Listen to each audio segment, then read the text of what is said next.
అధిక బరువు అనేక సమస్యలకు కారణం. సాహితీ యోగా ఆన్లైన్ క్లాసులో జాయిన్ అవ్వండి.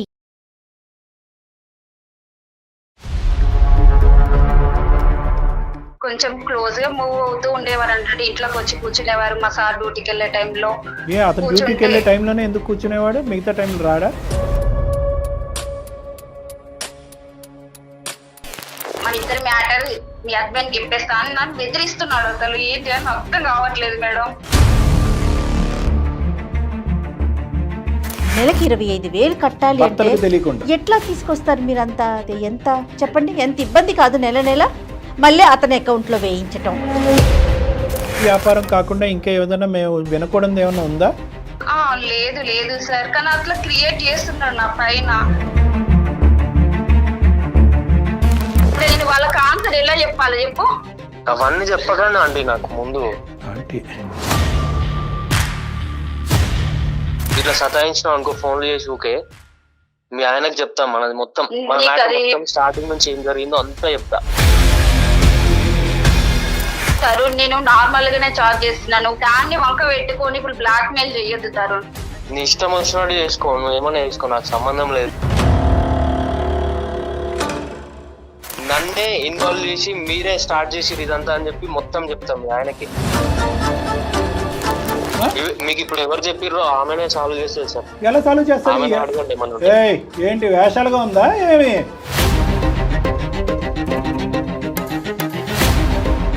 ఇక్కడతో ఆగుతుందా కదా, లేదంటే నెక్స్ట్ లెవెల్కి వెళ్ళమంటావా? చేసిన తప్పు కాకుండా బ్లాక్మెయిల్ చేస్తావు, మొత్తం చిట్ట అయిపోతావు.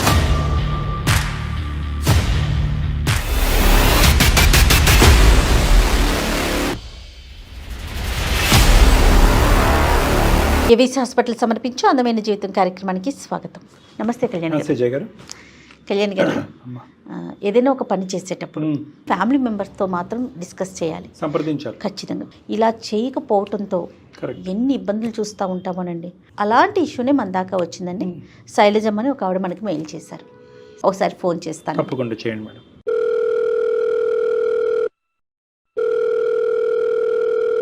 హలో, హలో, నమస్తే అండి, శైలజ గారా? అవును, ఎవరు మీరు? నేను జయానండి, సుమన్ టీవీ అందమైన జీవితం ప్రోగ్రామ్ నుంచి కాల్ చేస్తున్నాను. Oh madam, thank you madam. మీకు మెయిల్ చూస్తారు అనుకోలేదు. అయ్యో, వచ్చిన ప్రతి mail, each and every mail check చేస్తామమ్మా. కాకపోతే ప్రయారిటీ ప్రకారం టైము ప్రయారిటీ తీసుకోవాలి కదా, దాన్ని బట్టి తీసుకొని ఒకరి తర్వాత ఒకరితో డెఫినెట్గా అందమైన జీవితం ప్రతి ఒక్కరి మెయిల్ చూస్తుందండి, అందులో ఎలాంటి సందేహం లేదమ్మా. మరి థ్యాంక్ యూ మేడం, ఎందుకంటే నా ప్రాబ్లం ఎవ్వరికి చెప్పుకోలేక అసలు మీకు మెయిల్ చేశాను. అర్థమైందమ్మా, అర్థమైంది. నాతో పాటు డాక్టర్ కళ్యాణ్ చక్రవర్తి గారు ఉన్నారు. ఒక్కసారి మీరు మాట్లాడండి అమ్మా, ఖచ్చితంగా మీకు సొల్యూషన్ దొరుకుతుంది, సరేనా? Okay madam, okay. నమస్కారం సార్. నమస్తే అమ్మా. నమస్తే, చెప్పండి అమ్మా. నా పేరు శైలజ, నాకు 33 ఏజ్ అండి. నేను హైదరాబాద్ లో ఉంటాను. ఏం చేస్తుంటారు? నేను హౌస్ వైఫ్ అండి. హౌస్ ఓకే, మీ వారండి? పిల్లలు గవర్నమెంట్ ఎంప్లాయ్. మా పిల్లలు ఒక పాప అండి. ఏం చదువుతోందండి? పాప చిన్న పాపని. ఆహాహా. ఏంటమ్మా సమస్య? ఎవరు, మీ వారితోనా? సార్, మా వారితో కాదు. కాదు. యాక్చువల్గా ఏంటంటే నేను ఇంట్లో ఉంటున్నాను కదా, మా ఫ్యామిలీ మెంబర్స్ లాగానే మా పక్క ఫ్లాట్ లో అంతకు ముందు స్టార్టింగ్ ఒక ఫ్యామిలీ ఉండేది. ఓకే. తర్వాత ఆ ఫ్యామిలీ వెళ్ళిపోయాక బ్యాచిలర్ ఒక అబ్బాయి దిగారు. 6 months అవుతుంది. ఆహా. దాదాపు పక్కనే ఉంటారు కాబట్టి కొంచెం ఆంటీ అనుకుంటా క్లోజ్ గా మూవ్ అవుతూ ఉన్నారు అన్నట్టు. తనకి మాట్లాడడం, ఏదన్నా ఉంటే హెల్ప్ చేయడం అన్నట్టుగా నేను కొంచెం ఏం చేస్తున్నారా ఏంటి అనేది మాట్లాడుతూ ఉండేవాడు తను. ఎంత అప్పుడప్పుడు ఎంతమ్మా ఈ బ్యాచులర్ వయసు? 28 అలా ఉండేది 28. సార్. మీది ఎంత అన్నారు? నా 33. మిమ్మల్ని ఆంటీ అంటావు ఏంటమ్మా? కొంచెం క్లోజ్ గా మూవ్ అవుతూ ఉండేవారు అంటే ఇంట్లోకి వచ్చి కూర్చునేవారు మా సార్ డ్యూటీకి వెళ్ళే టైంలో. అతను డ్యూటీకి వెళ్ళే టైంలోనే ఎందుకు కూర్చునేవాడు, మిగతా టైంలో రాడా? మీకు ఉన్న పరిచయం మీ సార్తో లేదా అతనికి? అంటే మా సార్ కూడా తెలుసు, అంత పట్టించుకోపోయేది అన్నట్టు. ఇక తను అప్పుడప్పుడు కొంచెం చార్జ్ చేసేది నైట్ టైంలో కూడా, ఇట్లా ఫ్రీగా మూవ్ అవుతూ ఉండేది అన్నట్టు. ఏం చేస్తున్నారు, తిన్నారా లేదా అని అడుగుతూ ఉండేవారు. అలాగా నేను ఫ్రెండ్ గా అలా క్యాజువల్ గా పక్కన ఉంటారు కాబట్టి కొంచెం ఫ్రీగా పిల్లలు ఎలా ఉన్నారు నేను అలాగే ఉండేదాన్ని. ఎంత ఫ్రెండ్షిప్ అయినా శైలజ గారు, సంభాషణలు, మాట్లాడటాలు, ఇంటికి వచ్చిపోవటాలు అన్నీ కూడా మ్యాక్సిమం 95% ఆఫ్ ద టైం మీ భర్త యొక్క యాబ్సెన్స్లోనే. ఇంతవరకు కరెక్టేనా? కొన్ని మాత్రము మా హస్బెండ్ కి తెలుసు, మెసేజ్ చేస్తున్నట్టుగా ఏం తెలియదు అన్నట్టు. ఏంటో మీకు ఈ సరదాలు. సర్లేండి చెప్పండి అమ్మా. తర్వాత ఏమైందమ్మా? తర్వాత ఏంటంటే తనకు అప్పుడప్పుడు కొంచెం మనీ ప్రాబ్లం ఉంటే నేను హెల్ప్ చేసేదాన్ని. అని ఇలా కొంచెం ప్రాబ్లం ఉంది, ఒక 2000 వేయరా, ఒక 5000 వేయరా అంటే నేను ఎట్లా అని నేను కూడా అడ్జస్ట్ చేసిన. కాదమ్మా, అతను ఏమైనా పని చేస్తాడా, అడుక్కుంటుంటాడా? అసలు అతను మరి తను ఏం వర్క్ చేస్తారని తెలియదు కానీ నార్మల్ గా ప్రైవేట్ గా వర్క్ చేస్తూ ఉంటాడు. ఇంట్లో ఎక్కువ శాతం స్పెండ్ చేసేవాడు అన్నట్టు. ఇంట్లోనే ఉంటాడు? ఇంట్లోనే ఉంటాడు. ఇంకా కొత్త ఒక ఆఫర్ తీసుకొచ్చాడు. ఏంటంటే మీరు ఇంట్లోనే ఉంటున్నారు కదా, ఒక చీటీ వేసుకొని దాంట్లో నుంచి డబ్బులు మనం ఇద్దరం షేర్ చేసుకుందాం అన్నట్టుగా మాట్లాడారు నాతో. చిట్టీస్. డబ్బులు ఎంతవరకు ఇచ్చారు దీనికి ముందు? మినిమం 10,000 దాకా వాళ్ళకి. జస్ట్ నా ఇండివిజువల్ గా క్యాష్ అయితే అట్లా నా భర్తకు తెలియకుండా ఇచ్చాను. మళ్ళీ తను ఏం చేశారంటే ఇట్లా ఒక చీటీ వేద్దాము, తను నువ్వు మెయింటైన్ చెయ్యి, మీ ఇంట్లో ఇదేంటి పక్క ఫ్లాట్లు వీళ్ళందరూ మీకు ఫ్రెండ్స్ కదా. పెద్ద అపార్ట్మెంటేనా మీది? కొంచెం పెద్దదే, అందరు కొంచెం ఫ్రెండ్లీగా ఉంటారు కాబట్టి నువ్వు చీటీ నడిపిస్తే దాంతో మనకు కొంచెం మెయింటెనెన్స్ అవుతుంది. ఇట్లా కూడా నువ్వు ఇంట్లో ఉన్నప్పుడు కూడా నీకు అది. సరే అమ్మ, ఒక్క నిమిషం శైలజ, చీటీ మాట పక్కన పెట్టండి. ఇంత స్నేహపూరితంగా ఉంటాం అన్నది కేవలం మీతోనేనా, వేరే 10 ఇళ్లలో ఉన్నటువంటి ఆడవాళ్ళతో కూడా ఇదే ఫ్రెండ్షిప్ మెయింటైన్ చేసేవాడు? బయట ఏం చేస్తున్నదో నేను చూడలేదు సార్. ఎందుకు నా మీద అంత ఇంట్రెస్ట్, అది ఎందుకు నేను చేయాలని ఏమన్నా అడిగారా? కొంచెం ఆయన మాటలు ఎట్లా ఉన్నాయంటే ఇలా మాట్లాడితే అలా పడిపోయేటట్టుగా మాట్లాడేస్తున్నాడు అన్నట్టు. అలా చేసి నన్ను నమ్మించేశాడు అసలు మొత్తానికి. మీరు నమ్మేశారు. ఓకే, తర్వాత అమ్మా? తర్వాత ఇలా చీటీ నడిపిద్దామని చెప్పేసి నేను కూడా గ్యాదర్ చేశాను. 1 month లో ఇట్లా ఒక 5 లక్షల చీటీ చేద్దామని చెప్పేసి ఫ్రెండ్స్ కి అందరికి నేను చెప్పాను. వాళ్ళు కూడా ఓకే అని చెప్పారు. ఫ్రెండ్స్ అంటే ఎవరమ్మా? అపార్ట్మెంట్స్ లో ఫ్రెండ్స్, ఆడవాళ్ళే. మేమందరం కొంచెం కిట్టి పార్టీ అట్లాంటివి చేసుకుంటా ఉంటాం కదా. వాళ్ళు కూడా మంత్ అందరికి డబ్బులు ఇచ్చేసారు. ఆ డబ్బులు కూడా నాకు ఇవ్వలేదు, ఎందుకంటే మా సారు అకౌంట్ అవన్నీ చెక్ చేస్తారు కాబట్టి తన అకౌంట్ కి నేను సెండ్ చేయమని చెప్పేశాను. అబ్బాయి అకౌంట్ కి, తరుణ్ అకౌంట్ కి సెండ్ చేయమని చెప్పేశాను. మిగతా వాళ్ళందరూ యాక్సెప్ట్ చేశారండి? మిగతా వాళ్ళు తను కూడా ఒక నెంబర్ అని చెప్పాను అన్నట్టు. ఈ అబ్బాయి వచ్చి ఎంతకాలం అయింది? 1 year అబౌవ్ అవుతుంది. ఇక 1 year అబౌవ్ అవుతుంది. ఈ చిట్టీలో బిజినెస్ మొదలుపెట్టి మీరు ఎంతకాలం అయింది? ఇది కూడా ఒక 4 months అవుతుంది. అసలు ఇది ఎంత చిట్టి అండి? 5 లక్షల చీటీ, మంత్ 25,000. మేము 20 నెంబర్స్ కలెక్షన్ చేసుకుంటాం మేడం. ఓకే. ఆ కలెక్షన్ చేసుకున్న అమౌంట్ నా అకౌంట్ లో కాకుండా తరుణ్ అకౌంట్ లకి సెండ్ చేయమనేదాన్ని ప్రతి మంత్. ఎవరైనా అలా చేస్తారండి మెయింటైన్ చేసేటప్పుడు? మీరైతే కానీ మీ భయం ఏంటి? మీ అకౌంట్ ఇస్తే కనుక నీ భర్తకు తెలుస్తుందనా? నా భర్త అన్ని చెక్ చేస్తూ ఉంటారు కదా అకౌంట్. చీటీ వేసింది కూడా తెలియదు అసలు. కానీ ఎవరన్నా 20 మంది అపార్ట్మెంట్ లో ఉన్న వాళ్ళు ఎవరైనా మీ భర్తతో చెప్పొచ్చు కదమ్మా. వాళ్ళు ఫ్యామిలీ మెంబర్స్ లో కూడా భర్తకు తెలియకుండానే వేశారు చీటీ సార్. కాదు శైలజ గారు, ఏదో ఒక 1000 రూపాయలు, 500, 2000, అంతేగాని నెలకి 25,000 కట్టాలి అంటే ఎట్లా తీసుకొస్తారు మీరంతా? అది ఎంత చెప్పండి, ఎంత ఇబ్బంది కాదు నెల నెల మళ్ళీ అతని అకౌంట్ లో వేయించటం. అంటే మేము ఏమన్నా బంగారం ఏదైనా తీసుకోవచ్చు కదా అన్న తీసుకోవచ్చు, నెల నెల కట్టాలి కదా. సరే, మీరు ఎండ్ అవుట్కమ్ గురించి ఊహాజనకమైనటువంటి ఆలోచనలోకి వెళ్తున్నారు. కానీ ఇది నెల పెట్టుబడి పెట్టు, ఇది ఈ బిజినెస్ అనేటటువంటిది నడపడం ఎంత అసాధ్యమో, ఎంత కష్టసాధ్యమో. ఎందుకంటే ప్రత్యేకంగా భర్తల యొక్క కాంట్రిబ్యూషన్ లేకుండా ఇదేదో భర్త బాధితుల్లాగా ఉన్నారు మీరు అందరూని. అది కొద్ది రిస్క్ కదా, అది పెద్ద అమౌంట్. రెండోది ఏంటి, అసలు ఈ వ్యక్తి ఎవరు? ఓకే, వీళ్ళందరూ కూడా మీ మీద నమ్మకంతో ఆ వ్యక్తి ఎవరు ఏంటి అనేటటువంటి కథా కమానిషం అడగకుండానే వేస్తున్నారు. రేపొద్దున సమస్య వస్తే నార్మల్ గా చీటీ పాట వచ్చినప్పుడు మంత్ మేము పాడేసుకున్నాం madam. First month group number తీసుకున్నాం, మా ఫ్లాట్ లో ఒక అమ్మాయి తీసేసుకుంది. సెకండ్ మంత్ తనకి ఏదైనా అవసరం ఉందని చెప్పేసి తను తీసుకున్నాడు. 5 lakhs అండి. 5 lakhs ఇచ్చేసాము. నెక్స్ట్ మంత్ తను వేరే వాళ్ళ చీటీ డబ్బులు కలెక్షన్ అయితే కదా, తను ఏం చేసిండు, తన అకౌంట్ లో పడతాయి కదా అవి ఇవి మొత్తం తీసుకొని వెళ్ళిపోయిండు. అసలు వేరే వాళ్ళకి చీటీ ఇవ్వాలి కదా, ఇచ్చే టైంకి కూడా కాల్ ఆన్సర్ ఇవ్వట్లేదు. చీటీ పాటకి అమౌంట్ దాని దగ్గరే ఉన్నాయి కదా, మరి నేను తీసుకోవాలని అంటే తను కాల్ చేస్తే ఆన్సర్ ఇవ్వట్లేదు. 10 లక్షలు మొత్తం తీసుకొని అసలు కాంటాక్ట్ లేదు, ఏం లేదు. మళ్ళీ కాల్ చేస్తే ఆన్సర్ ఇచ్చాడు. సరే నువ్వు అది తీసుకున్నావు కదా, అది మెల్లగా నేను కట్టేసుకుంటాను, నాకు గోల్డ్ అయినా నేను పెట్టేసి వాళ్ళకి అమౌంట్ ఇచ్చేస్తాను, ప్లీజ్ ఇప్పటికీ నాకు 5 lakhs వరకే అమౌంట్ వెళ్ళినాయి, ఇంతవరకు నాకు ఇంకెళ్ళవు, ప్లీజ్ అమౌంట్ ఇవ్వు అన్నా కూడా ఇవ్వట్లేదు మేడం. అసలు నువ్వేమన్నా చేసుకో, నాకు అనవసరం, నాకే ఇంకా 50,000 వెయ్యి ఇప్పుడు అర్జెంట్ గా, నాకు ఇప్పుడు అకౌంట్ లకు వేసేసే, లేదు అంటే నేను చాలా ఇష్యూ చేస్తా అని చెప్తానని, మన ఇద్దరు మ్యాటర్ మీ హస్బెండ్ చెప్పేస్తా అని నన్ను బెదిరిస్తున్నాడు. అసలు ఏం చేయాలని అర్థం కావట్లేదు మేడం. మొదట్లోనే అసలు ఈ చిట్టీలు వ్యాపారం ఇవన్నీ లేకుండానే మీ ఆయనతో మన కథంతా చెప్తాను అని చెప్పి బ్లాక్మెయిల్ చేసి నాకు ఇన్ని లక్షలు తీసుకురా అని చెప్పి, లేదంటే బంగారం తీసుకురా అని చెప్పి ఈ జగన్నాటకం అప్పుడే ఆడొచ్చు కదా.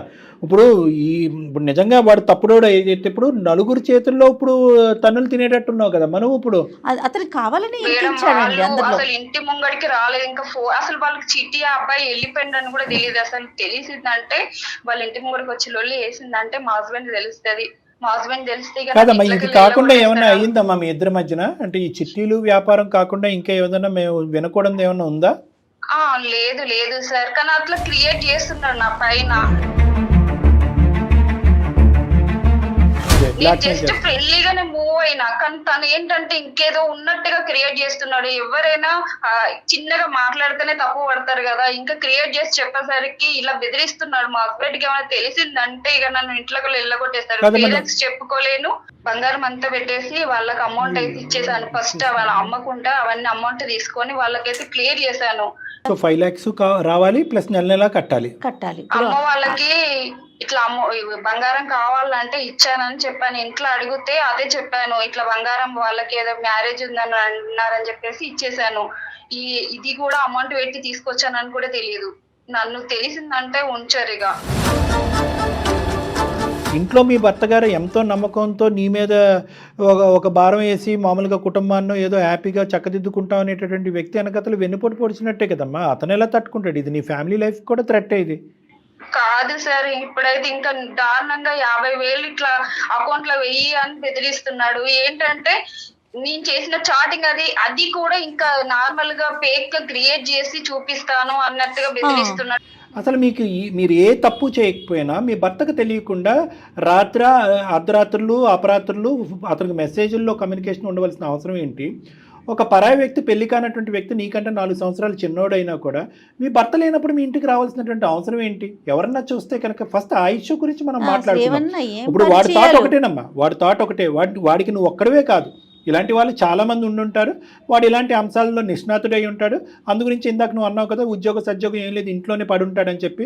అలాంటి వ్యక్తులు ఏ బాధ్యత లేకుండా, ఏ ఉద్యోగం లేకుండా ఇంట్లో ఖాళీగా కూర్చుని ఆ రెంట్లు కట్టుకుంటూ అంత దర్జాగా ఒక సింగిల్ అపార్ట్మెంట్లో వాడు గడుపుతున్నాడంటే వీడు ఎవడు, వీడు పూర్వాపరాలేంటి అనేటటువంటిది మినిమం ఆలోచన అనేది నీకు ఇంపార్టెంట్. ఇక్కడ ఏంటంటే ఈరోజు చిట్టి పాట వరకు వచ్చింది కాబట్టి ఈరోజు మా దగ్గరకు వచ్చి ఉన్నావు. ఒకప్పుడు చిట్టి పాట అనేటటువంటి సబ్జెక్ట్ ఇక్కడ కట్ చేస్తే ఇలా మెసేజ్లు చేసుకోవటం, ఫోన్ కాళ్ళు మాట్లాడుకోవటం, అడ్డంగా నా భర్తకు దొరికానండి అనేటటువంటి ఇంకో టాపిక్తో మా దగ్గరికి వచ్చుంటే ఇంకెలా ఉండే జీవితం? ఎందుకు భర్త తెలియకుండా మెసేజ్లు పంపిస్తుంది? భర్త లేనటువంటి టైంలోనే నన్ను ఇంటికి తలుపులు ఎందుకు తీస్తుంది అంటే ఇది వీక్నెస్. అంటే నువ్వు ఒక విధమైనటువంటి ఆనందాన్ని, సంతోషం పొందావు, వాడు ఆనందాన్ని, సంతోషాన్ని బలహీనత కింద వాడి నెక్స్ట్ లెవెల్లో 1,000 తీసుకుని స్టార్టింగ్లో ఒక 10,000 వరకు తీసుకుని ఈ అమ్మాయి గుడ్డిగా ఇస్తుందా, భయంతో ఇస్తుందా? సెకండ్ ఆప్షన్ 2, భయంతో ఇస్తుంది అంటే ఇంకెంతన్నా వసూలు చేయొచ్చు. డైరెక్ట్గా లక్షలు అడిగితే నువ్వు ఇవ్వలేవు. నీకు ఒక సలహా ఇచ్చాడు, బిజినెస్ పెట్టుకో, చిట్టి వ్యాపారం పెట్టుకో, ఈజీ అక్కడే కూర్చుని ఇంట్లో కూర్చుని వ్యాపారం చేసుకోవచ్చు అని చెప్పి. అబ్బా, మా భర్త కూడా ఇవ్వనటువంటి ఇంత గొప్ప సలహా 6 నెలల క్రితం పరిచయం అయినటువంటి ఈ ప్రాణ స్నేహితుడు ఇచ్చేశాడు అనేటటువంటి ఆలోచనతో నువ్వు బ్లైండ్గా నమ్మావు. ఇప్పుడు ఆడు నీకు కుర్చీ టోపీ పెట్టాడు. ఎలా తెలుస్తుంది సార్, ఎలా నమ్మాలి అంటే అమ్మ అనుమానంతోనే ఉండాలి. ఇది కలికాలం. ఎవడు ఎక్కడి నుంచి ఎటువంటి గొంతలతో అవుతున్నాడు అనేది మనకు తెలుసు, నెంబర్ 1. లేదా నెంబర్ 2, ఏదన్నా ఇలాంటిది ఉంటే కనుక నీ కామన్ ఫ్రెండ్, నీకు జిగిరి దోస్త్ అవుతే కనుక ఆ జిగిరి దోస్తు నీ భర్తకు కూడా జిగిరి దోస్త్ అవ్వాలి. అప్పుడు నీ బుర్ర పనిచేయకపోతే నీ భర్త బుర్ర పనిచేస్తుంది, నువ్వు బ్రేకులు వేయకపోతే నీ భర్త బ్రేకులు వేస్తాడు. అదే కదా మేము అందరికీ మొత్తుకుంటున్నాం. అయినా సరే ఇప్పుడు మమ్మల్ని ఏం చేయమని చెప్పి ముందుకు వస్తున్నావు? సార్ నా ప్రాబ్లం సాల్వ్ చేయండి సార్, ఎందుకంటే నేను చేసింది అక్కడ తప్పు అనేది నాకు తెలుసు. వాడికి ఇంకో జాబు లేదు, ఇంకో బిజినెస్ లేదు. మీలాంటి వాళ్ళని టోపీలు పెట్టడం, డబ్బులు వసూలు చేయటం, డబ్బులు కాజేయటం, వేరే అపార్ట్మెంట్ లోకి జంప్ అయిపోవటం. మీ వీక్నెస్ లో భర్తలకు తెలియకుండా మీరు వ్యాపారాలు నడిపిస్తూ ఉంటారు కదా, మీ కర్మ కొద్దీ మీరు ఎవరితోని మాట్లాడలేరు. ఇలాంటి వాడి జీవిత ప్రయాణంలో 28 సంవత్సరాల్లో వాడికి ఎంతో మంది ఉండే ఉంటారు. సో కాబట్టి ఏంటంటే వాడు ఎక్కడా కూడా నీకు తప్పుగా మెసేజ్ పెట్టడు. ఎందుకంటే తప్పుగా మెసేజ్ నువ్వు పెట్టినా అతను పెట్టినా కూడా అది వాడి ఇంటెన్షన్ కాదు. సో ఇదొక టైప్ ఆఫ్ రాబరీ, ఇదో టైప్ ఆఫ్ దొంగతనం. అంతే. నా ఇష్యూ సాల్వ్ చేయండి, నా ఇష్యూ సాల్వ్ చేయండి అనేది మాట కాదు ఇక్కడ. నీతో పాటు మొత్తం 20 మంది బాధితులే. ఎవరైతే నీ వల్ల ఇక్కడ చూడండి, ఇక్కడ నా చేతులు ఒకటే కాలనీ, నా చేతులు ఒకటే కాలనీ కాదు, తెలియనటువంటి వ్యక్తులు చాలా మంది చేతులు కాలనీ. ఇక్కడ వాళ్ళందరికీ ఇక్కడ సొల్యూషన్ లేదు. ఒకప్పుడు వాళ్ళకి ఇది నిజంగా ఈ అంశం తెలిస్తే కనుక నీ పరిస్థితి కాదు, వాళ్ళ భర్తల చేతిలో వాళ్ళ పరిస్థితి ఏంటి అనేది. సో చాలా కుటుంబాలకు సంబంధించినటువంటి ఒక అంశాన్ని ఈరోజు మా ముందు పెట్టావు. ఈరోజు ఇంతకుముందు మేము చేసినటువంటి చాలా కథల్లో కేవలం ఆ వ్యక్తి, ఆ భర్త, ఆ పిల్లలకు సంబంధించినటువంటి అంశం. ఇక్కడ 20 కుటుంబాలకు సంబంధించినటువంటి జీవన మరణ సమస్య ఈరోజు మా ఎదుర్కొంటా. మధ్యతరగతి కుటుంబాలు, వీళ్ళేమి లక్షల్లో ములిగి లక్షలతో తేలాడే బ్యాచ్ కాదు. సో అందరి జీవితాలు రిస్క్ ఉన్నాయి. ఇది అర్జెంట్ గా రిజాల్వ్ చేయాలి, లేదంటే పోలీస్ కంప్లైంట్ పెట్టాలి.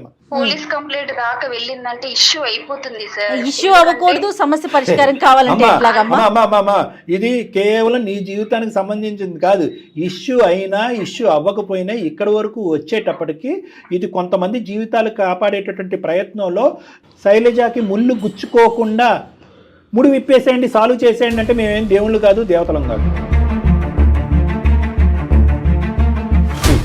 సో కాబట్టి ఏంటంటే మ్యాక్సిమం సానుకూలంగానే చేసే ప్రయత్నం చేద్దాం. కానీ వర్స్ట్ కమ్ సినారియో కేవలం you want to save your skin, నా స్కిన్ నేను కాపాడుకుంటాను, మిగతా వాళ్ళు ఎలా పోయినా పట్టినా అంటే ఆ పరిధిలోంచి నువ్వు దాటి అలా అడిగేటటువంటి హక్కు నీకు లేదు.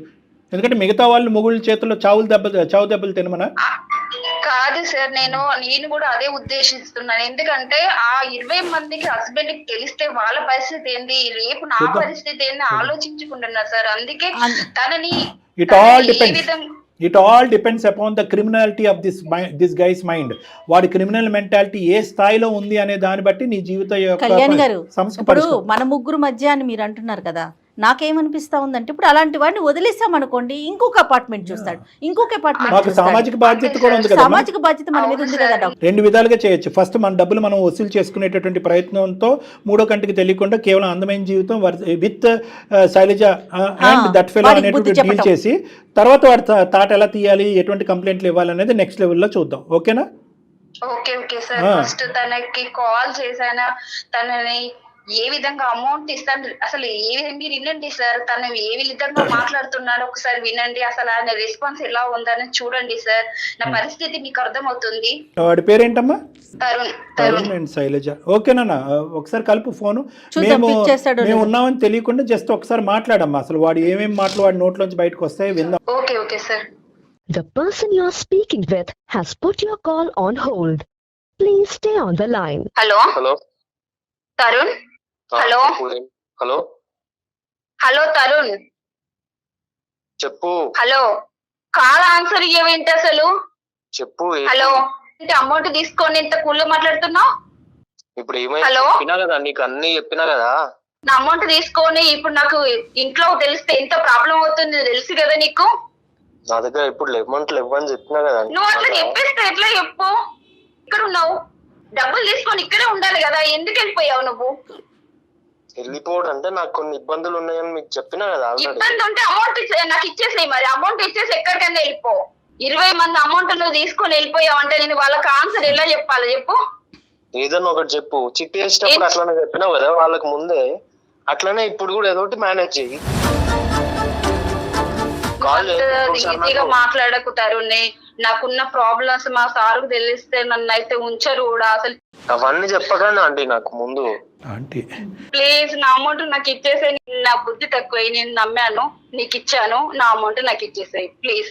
నేను చెప్పేది ఆంటీ, ఫస్ట్ ఇట్లా సతాయించినావు అనుకో ఫోన్లు చేసి ఊకే, మీ ఆయనకు చెప్తాం మనది మొత్తం స్టార్టింగ్ నుంచి ఏం జరిగిందో అంతా చెప్తా. తరుణ్, నేను నార్మల్ గానే చార్జ్ చేస్తున్నాను, దాన్ని వంక పెట్టుకొని ఇప్పుడు బ్లాక్ మెయిల్ చెయ్యొద్దు తరుణ్. నేను నీతో ఫ్రెండ్లీగా మూవ్ అయినందుకే నీకు చాలా హెల్ప్ చేసిన, అడిగినప్పుడల్లా నాకు ఇలా లేదు అని ఇలా లేదు అని అంటే నీకు చాలా మందికి హెల్ప్ చేసిన, అది కూడా నీ కృతజ్ఞత లేకుండా మాట్లాడుతున్నావు ఇప్పుడు. నీ ఇష్టం వచ్చినట్టు చేసుకో, నువ్వు ఏమైనా చేసుకో, నాకు సంబంధం లేదు. నువ్వు అలా మాట్లాడకుతారు. నువ్వు ఎక్కడున్నావు చెప్పు కొంచెం. నీకు చెప్పాల్సిన అవసరం లేదు నాకు. నువ్వు ఇట్లా ఫోన్లు చేసి నాకు సతాయించకు, అర్థమవుతుందా? నా పరిస్థితి ఏంది మరి? నీ పరిస్థితి ఏందని నన్ను అడిగితే నేనేం చేస్తా? మరి నువ్వే తీసుకున్నావు కదా, ఇప్పుడు నువ్వే తీసుకున్నావు కదా నా పరిస్థితి. మరి నువ్వు నీ వల్లనే కదా నాకు ఈ ప్రాబ్లము. నన్నే ఇన్వాల్వ్ చేసి మీరే స్టార్ట్ చేసి ఇదంతా అని చెప్పి మొత్తం చెప్తాం ఆయనకి. సో మన చాటింగ్ కానీ కాదు తారు, నువ్వు ఇది వంక పెట్టుకొని ఇట్లా బ్లాక్ మెయిల్ చేయడం నీకు అసలు న్యాయమేనా చెప్పు ఒక్కసారి. బాబు తరుణ్ హలో తరుణ్, నమస్తే. నా పేరు డాక్టర్ కళ్యాణ్ చక్రవర్తి, నాతో పాటు జయ గారు ఉన్నారు. మేము సుమన్ టీవీ అందమైన జీవితం అనే కార్యక్రమం నుంచి మాట్లాడుతున్నాం. మేము బ్యాక్గ్రౌండ్లో ఇప్పటి వరకు మీరు చెప్పిందంతా విన్నాం. నీలాంటి వ్యక్తితో మేము పర్మిషన్ తీసుకుని మాట్లాడవలసినటువంటి అవసరం లేదు అనేటటువంటి ఉద్దేశంతో నీకు తెలియకుండానే ఆ అమ్మాయికి నీకు ఫోన్ కాల్ కలపమని చెప్పి మీ సంభాషణ అంతా మేము విన్నాం. మీరు అక్రమంగా మొత్తం డబ్బులన్నీ కూడా అందరి దగ్గర నుంచి కాజేశారు అనేటటువంటి అంశం కూడా ఈరోజు ఇక్కడ రికార్డ్ అయ్యి ఉంది. కాబట్టి మేము మీ ద్వారా తెలుసుకోవాల్సింది ఏంటంటే కనుక, ఇప్పుడు ఒప్పేసుకున్నావు కాబట్టి బాబు నాయన తండ్రి అని మాట్లాడవలసినటువంటి అవసరం లేదు. అసలు ఇంత దరిద్రానికి ఎందుకు ఒడిగట్టావు? ఇది ఫస్ట్ టైమా? ఇంతకు ముందు కూడా ఇలాంటి కథలు చాలా నడిచినాయా? సార్ అవన్నీ నేను మీకు చెప్పాల్సిన అవసరం లేదు సార్. నాకు అవసరం ఉంది నాన్న, అవసరం ఉంది. ఇది సామాజిక అంశం. 20 మంది బాధితులు ఉన్నారు, అందులో ఒక బాధితురాలు ఇక్కడ లైవ్లో మీరు లెక్క తేలుస్తారని, నన్ను సూసైడ్ చేసుకుని చనిపోమంటారని, నాకు చావురేవో అనేటటువంటి విధంగా ఆ అమ్మాయి మాట్లాడుతుంది. వీళ్ళందరి జీవితాలు కాపాడవలసినటువంటి అవసరం మాకుంది. కాబట్టి ఇది ఒక సామాజిక బాధ్యత. అడిగే ప్రశ్నించేటటువంటి హక్కు మా మీద ఉంది, అధికారం మాకు. మీకు ఎవరు చెప్పారు సార్? మీకు ఇప్పుడు ఎవరు చెప్పారో ఆమెనే సాల్వ్ చేస్తారు సార్. ఎలా సాల్వ్ చేస్తారు? ఏంటి వేషాలుగా ఉందా ఏమి?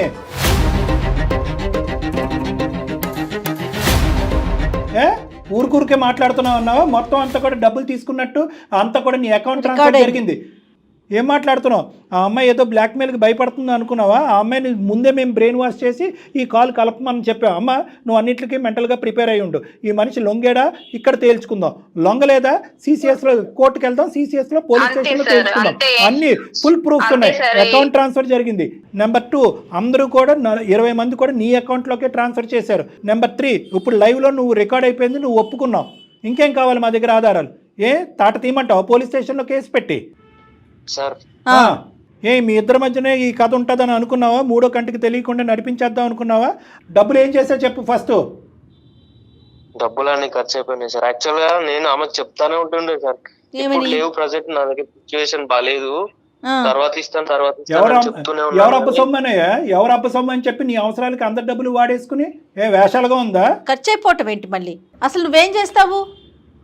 కాదు సార్, ఇంకా మళ్ళీ పైకి 50,000 ఇయ్యను బ్లాక్ మెయిల్ చేస్తున్నాడు, నీచంగా ఆలోచిస్తున్నాడు. అంతా విన్నావు. అసలు నిజాలు చెప్పు. డబ్బులు ఎక్కడ పెట్టావు? ఏం చేస్తావు? ఎప్పటి లోపల ఈ అమ్మాయి క్లియర్ చేస్తావు?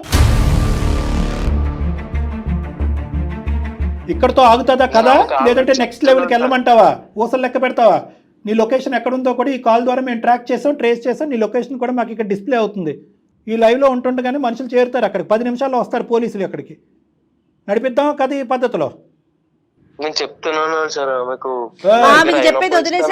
చెప్పే అవసరం లేదు. ఇది 20 కుటుంబాల తరపున మేము నిలబడి మాట్లాడేటటువంటి ఒక పెద్ద సమస్య. ఇది మొత్తం అంతా ఇరుక్కున్నాడు. వాడి జీవితం సర్వనాశనం. పోలీస్ స్టేషన్ లో జైల్లో కూర్చుంటాడు వీడు 10 సంవత్సరాలు. వదిలిపెట్టద్దు సార్, ఇలాంటి వాళ్ళని అసలు వదిలిపెట్టద్దు. నేనే కాదు, అలాంటి వాళ్ళు ఇంకా చాలా మంది రోజు వింటూనే ఉన్నాం, టీవీలోని న్యూస్ పేపర్ లో చూస్తూనే ఉన్నాం. ఎంతో మంది ఇది బయటకు వస్తే కనుక చనిపోయే సూసైడ్లు చేసుకునే మంది ఎంతమంది ఉన్నారు. నువ్వు మా వరకు వచ్చావు.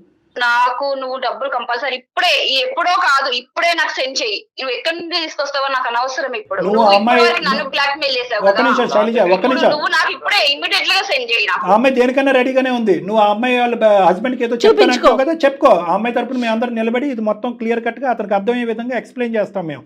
ఆ అమ్మాయి ఎలా ఇరుక్కుందో అనేది. సార్ ఈమెకు కూడా ఏం ఇంటెన్షన్ లేకపోతే నాతో ఎందుకు అట్లా క్లోజ్ గా మాట్లాడుతుంది? గుడ్ ఏం కాదు. ఆ అమ్మాయి బుద్ధి గడ్డి తిని నీతో పాటు చాటింగ్ చేసింది. ఆ చాటింగ్ తప్ప ఇంకో వ్యవహారం ఏమీ లేదు. ఆ చాటింగ్ నువ్వు ఎంత మార్పు చేసి ఏమన్నా చేసుకోరా భయ్, నువ్వు ఏమన్నా చేసుకో. అది కాదు సార్, నువ్వేమన్నా చేసుకో, కానీ ఇప్పుడైతే నాకు అమౌంట్ ఇచ్చేసాయి. ఇప్పటికైతే తప్పించుకున్నావు, ఇన్ని మాటలు చెప్పినావు, నాకు అవన్నీ వద్దు. బ్లాక్మెయిల్ నాకు చేస్తావా? immediately amount చేసిన కొట్టేసేయ్. తప్పు కాకుండా బ్లాక్మెయిల్ చేస్తావు, మొత్తం చిట్ట అయిపోతావు. ఎన్ని కుటుంబాలను నాశనం చేసావు, ఎన్ని అపార్ట్మెంట్లు మోసం చేసావు, ఎన్ని హౌసులు జంప్ చేసావు, మొత్తం అంతా లిస్టు తొందరలోనే మా ముందు ఉండబోతుంది. నీ పేరు, నీ నెంబర్ బట్టి మొత్తం అంతా ట్రాక్ చేస్తున్నావు ఈ అంశాన్ని అంతా కూడా. ఇప్పుడు ప్రస్తుతానికి ఈ కేసు వరకు మేము నీ మీద ఎటువంటి యాక్షన్ తీసుకోకుండా ఉండాలి అని అంటే కనుక ఇప్పుడు లైవ్లో మేము ఉండగానే ఆ అమ్మాయికి ఇమీడియట్గా నువ్వు అకౌంట్ ట్రాన్స్ఫర్ కొడుతున్నావు. మేము వెయిట్ చేస్తున్నాం. సార్ లేవు sir. Your time counts now, your time starts now. లేవు గివ్ ఏమీ కాదు, your time starts now. Tarun, విన్నావు కదా డాక్టర్ గారు చెప్పింది, ఏం చేస్తున్నావు? స్టార్ట్ చేసావా? అకౌంట్ నెంబర్ ఉండే ఉంటుంది నీ దగ్గర. కరెక్ట్గా 7 minutes ఇస్తున్నావు. Your time starts now. ఎంత ట్రాన్స్ఫర్ చేయబోతున్నావు? ఎంత ట్రాన్స్ఫర్ చేయబోతున్నావు? 5 lakhs చేయాల్సిందే సార్. నేను ఒక 10 minutes నాకు టైం ఇవ్వండి సార్, నేను ఎక్కడైనా అరేంజ్ చేసుకుంటా. ఫస్ట్ అయితే ఒక 3 lakhs వరకు అట్లా నేను అరేంజ్ చేస్తాను. ఇప్పుడు ఎవరినన్నా అడిగి నా దగ్గర ఒక 2 lakhs ఉంది సార్, ఒక 1 lakh అరేంజ్ చేసుకొని మొత్తం 3 lakhs ఇస్తాను. ఇప్పుడు సరే, మేము లైన్ లో ఉంటాం. 3 lakhs రైట్, మిగతా 2 lakhs ఎప్పుడు ఇస్తావు? సో కొంచెం టైం పడుతుంది. కొంచెం టైం అంటే ఆ టైం ఎంత? కొంచెం క్లారిటీ కావాల్సిందే. ఒక 2-3 months పడుతుంది మేడం. 2 months ఓన్లీ, 3 లేదు. ఇప్పుడు 10 నిమిషాల్లో నువ్వు 3 లక్షలు ఆ అమ్మాయి అకౌంట్ లో వేయాలి. విత్ ఇన్ 2 months లో ఇంకొక 2 lakhs ఆ అమ్మాయి అకౌంట్ లో వేయాలి. దానికి ఓకేనా? ఓకే మేడం, కాకపోతే ఇది ఇక్కడతోనే క్లోజ్ చేయండి మేడం. అది క్లోజ్ చేసే విషయం మాట్లాడదాం, ముందు నువ్వు వెయ్యు. తమ్ముడు ఒక్క నిమిషం, మేము క్లోజ్ చేయాలా సాగదీయాలా అనేటటువంటిది మమ్మల్ని బ్లాక్మెయిల్ చేయొద్దు. ఇప్పుడు ఓకే, ఇక్కడ ఒక బాధితురాలు ఇక్కడ మాట్లాడుతుంది కాబట్టి ఈ ఇష్యూని ఇక్కడ వరకు క్లోజ్ చేద్దాం. తర్వాత సంగతి తర్వాత మాట్లాడదాం. మనం వేరే చోట ఫోన్ కలుపుకుని మనం మాట్లాడదాం. నువ్వెంత చేసావు, ఇప్పుడు వరకు నువ్వేం నడిపించావు అనేది తర్వాత మాట్లాడదాం. ఫస్ట్ 10 minutes ఇంకో 1 lakh ఏర్పాటు చేయి. ఇంకో 1 2 లక్షలు తన దగ్గర 2 ఉన్నాయి, మాకు అనవసరం. 3 లక్షలు వేస్తాడు. మాకు అనవసరం. 10 minutes లో నువ్వు 3 lakhs వేస్తున్నావు. మేము వెయిట్ చేస్తాం.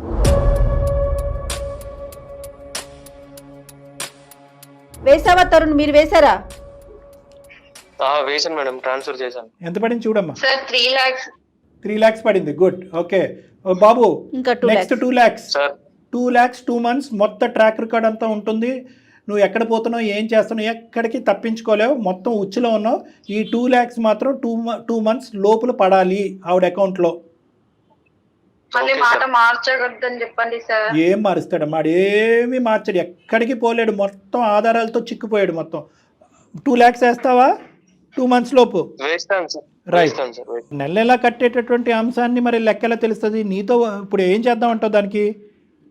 సార్ అది రెగ్యులర్ గా నేను పే చేస్తాను. అస్సలు చేసేస్తావు నువ్వు చేసేస్తావు. డాక్టర్ గారు అస్సలు నమ్మటానికి లేదండి బాబు. అదంతా నేనైతే నమ్మను సార్. మిగతా దశల వారీగా కట్టేటటువంటి వాయిదా పద్ధతులు ఇక్కడ కుదరదు. ఒక్క దెబ్బతో క్లియర్ చేయాలి. మొత్తం అంతా క్లియర్ చేసి ఆ అమ్మాయిని బయట వేయాలి. ఎంత టైం పడుతుందో చెప్పు క్లియర్ కట్గా. ఇంకా 7 lakhs ఉంది, నువ్వు ఎలా ఇస్తావు? ఇంకా 7 lakhs, టోటల్ 7 lakhs. అంతే. ఇప్పుడు 3 చేసినాను, ఇంకో 2 months లో 2 lakhs చెప్పినా కదా సార్. 5 lakhs కి టైం పడుతుంది. ఒకవేళ ఇంకొక 2 months టైం ఇవ్వండి సార్, మొత్తం 10 lakhs క్లియర్ చేస్తాను. 3 అయిపోయింది కదా, 7 నిన్ను నేనైతే నమ్మట్లేదమ్మా తరుణ్, నిన్ను మేము నమ్మట్లేదు. నీ ఫండ్స్ ఎక్కడికి డైవర్ట్ అవ్వలేదు. దయచేసి విను తరుణ్, ఇందాకటి నుంచి ఫండ్స్ ఎక్కడికి డైవర్ట్ అయినాయి అంటే ఖర్చు అయిపోయినాయి అని అంటున్నావే కానీ ఎలా ఖర్చు అయినాయి, ఎక్కడికి వెళ్ళినాయి నువ్వు చెప్పట్లేదు. ఫండ్స్ అనేటటువంటి అన్నీ కూడా ఇప్పుడు మేము ఇదే పలంగా ఇక్కడి నుంచి డైరెక్ట్గా CCS పోలీస్ స్టేషన్కి వెళ్ళి వాళ్ళు నీ దగ్గర వసూలు చేసేటటువంటి పద్ధతిలో వసూలు చేయకూడదు అని అనుకుంటే మొత్తం అమౌంట్ ఇప్పుడు కట్టినటువంటి 3 అయిపోయింది, అది అమ్మాయికి చేరిని. మిగతా 7 lakhs నీ దగ్గర ఏముందో చెప్పు, దాన్ని బట్టి మేము ఆలోచిస్తాం. ఇమీడియట్గా క్లియర్ చేయాలి, అది ప్రజల డబ్బు. సార్ ఇమ్మీడియట్ గా అంటే ఇంకా తప్పదు. 10 లక్షలు బాగా తిని అనుభవించినప్పుడు లేదా? ఏమేమి ఉన్నాయి నీ దగ్గర చెప్పు, దాన్ని బట్టి మేము ఆలోచిస్తాం. ఇమీడియట్గా పోలీస్ స్టేషన్ వరకు వెళ్ళక ముందే కమాన్. సార్ ఒకటి గోల్డ్ ది బ్రాస్లెట్ లాంటిది, ఇంకొకటి చైన్ ఉంది సార్. అది కావాలంటే మీరు అంటే మేము కావాలంటే కాదు, అది కంపల్సరీ. కొంచెం టైం ఇవ్వండి సార్. అది కరగబెట్టి ఒక బిస్కెట్ తయారు చేస్తావు, బంగారు బిస్కెట్. సో అవి ఎక్కడ చెందాలో అక్కడ చెందాలి కాబట్టి ఇమీడియట్గా అది కూడా మేము జప్తు చేసుకుంటాం. మా మనుషులు వస్తారు, శైలజ గారు కూడా మాతో పాటు వస్తారు. మేము అది మీ దగ్గర వసూలు చేసుకుంటాము. ఆవిడది 2 lakhs మాత్రం దాని ఒక్కదానికి 2 months ఇస్తున్నాము. మిగతా 7 lakhs ఇమీడియట్గా క్లియర్ అయిపోయినట్టే. అంతే కదా మేడం? ఈవిడికి రావాల్సిన 3 lakhs వచ్చేసింది. ఆ బంగారు 5 lakhs త్రూ గోల్డ్. అంతే. రైట్. ఓకేనా? Okay sir. Okay sir. అమ్మా ఎక్కడికి పోడమ్మా, డోంట్ వరీ. ఆ 5 lakhs వర్త్ ఇప్పుడు గోల్డ్ ఇస్తాడు, రిమైనింగ్ 2 lakhs ఒక 2 months టైం ఇచ్చాం. ఆ 2 months కూడా ఎక్కువే అతనికి. ఇంకా వాళ్ళ భర్తకు తెలియదు, వీళ్ళ భర్తకు తెలియనటువంటి అంశం ఏమీ లేదు. ఇది మొత్తం అంతా బహిర్గతమే. ఇది totally transparent and open book. వాళ్ళ భర్తతో మేమే ఇప్పుడు కన్వే చేయబోతున్నాం. నువ్వు మొత్తం ఈ 2 lakhs క్లియర్ చేసేంత వరకు మేము మిమ్మల్ని కనిపెడుతూనే ఉంటాం. మా నెట్వర్క్లోనే నువ్వు ఉంటావు. ఇది దాటి నువ్వు బయటికి వెళ్ళి ప్రయత్నం చేస్తే కనుక మా వరకు కేసు సినారియో అనేది ఉండదు. అది టోటల్గా పోలీసులు చూసుకునేటటువంటి అంశం కింద మారిపోతుంది. ఓకేనా? Okay sir. Okay, phone cut చేసాయి. Goodbye. అమ్మమ్మ నోటికొచ్చినట్టు మాట్లాడుతున్నారు. మరి బ్లాక్మెయిల్. శైలజ అమ్మ, ఇప్పుడు వరకు నడిచినటువంటిది ఒక ఎత్తు అయితే కనుక నీ భర్తకు తెలియపరచడం అనేటటువంటిది కూడా చాలా ముఖ్యమైనటువంటి అంశం. ఎందుకంటే ఇది ఒక భయంకరమైనటువంటి నగ్న సత్యం. ఇది ఎల్లకాలం అబద్ధం కిందో కప్పిపుచ్చేటటువంటి ప్రయత్నం చేయటం ఇంపాసిబుల్. ఎందుకంటే కనుక వాడు క్లియర్ చేస్తాడనే నమ్మకం ఉంది. వర్స్ట్ కమ్ సినారియో వాడు క్లియర్ చేయకపోతే ఇందాక నేను చెప్పినట్టుగా ఇదే పంచాయతీ పోలీస్ స్టేషన్లో జరుగుతుంది. ఆ తర్వాత మొత్తం అందరికీ తెలుస్తుంది, నీ భర్తకు కూడా తెలుస్తుంది. పోలీసుల ద్వారా తెలిసేదానికంటే మాలాంటి వాళ్ళు ఎవరైనా మీ హస్బెండ్కి అర్థమయ్యే విధంగా చెప్పడం మంచిదని నేను అనుకుంటున్నాను. ఓకేనా? మీ హస్బెండ్కి చెప్పాలి, అతని సపోర్ట్ కూడా తీసుకోవాలి. ఖచ్చితంగా చెప్పే విధంగా అతను చెప్తే కనుక అతని సపోర్ట్ కూడా నీకు ఉంటుంది. ఎటువంటి నెగిటివ్ పరిణామాలు అనేటటువంటి ఉండవు. ఇప్పటికైనా అర్థమైంది కదా. ఏది కూడా ఇందాక మేడం ఓపెనింగ్ స్టేట్మెంట్ చెప్పారు, భర్తకు తెలియకుండా భార్యకి తెలియకుండా, భర్త తల్లిదండ్రులకు తెలియకుండా పిల్లలు ఇలా గోప్యంగా ఉంచుతూ కుటుంబాన్ని నడిపించడం చాలా కష్టసాధ్యం.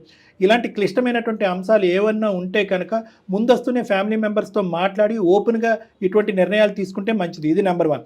నెంబర్ 2 ఏంటంటే కనుక అనామికులతో తెలియనటువంటి మొహాలతో సంప్రదింపులు, మెసేజ్లు, ఫోన్ కాల్స్, ఆర్థిక లావాదేవీలు ఇలాంటివి అన్నీ చేసుకుంటూ తల ప్రాణం తోక్కి తెచ్చుకోకండి. ఇది నా ద్వారా, అందమైన జీవితం ద్వారా, డాక్టర్ కళ్యాణ్ చక్రవర్తి జయ ద్వారా అందరికీ అందించేటటువంటి ఒక సందేశం.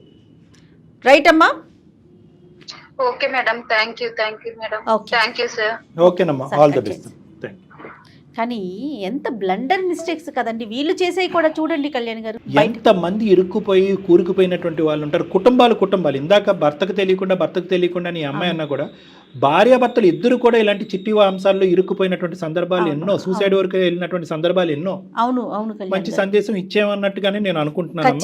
ఖచ్చితంగాను ఈ అబ్బాయిని మాత్రం మన ట్రాక్ లో పెట్టాలి. నెంబర్ 1. నెంబర్ 2, ఇతని ఇంకా చరిత్ర ఏమేమి ఉంది, ఎంతమంది కుటుంబాలను మోసం చేశాడు అనేటటువంటిది కూడా మనం కనిపెట్టాలి. మనం కనిపెట్టలేనటువంటి పక్షంలో మనం CCSకి ఇతని మీద ఏదో జాలి పడిపోయి 2-3 లక్షలు 5 లక్షలు ఇచ్చేసాడు అనేటటువంటిది అతను క్షమించేటటువంటి అంశం కాదు. డెఫినెట్గా కళ్యాణ్ గారు. నమస్తే. Thank you.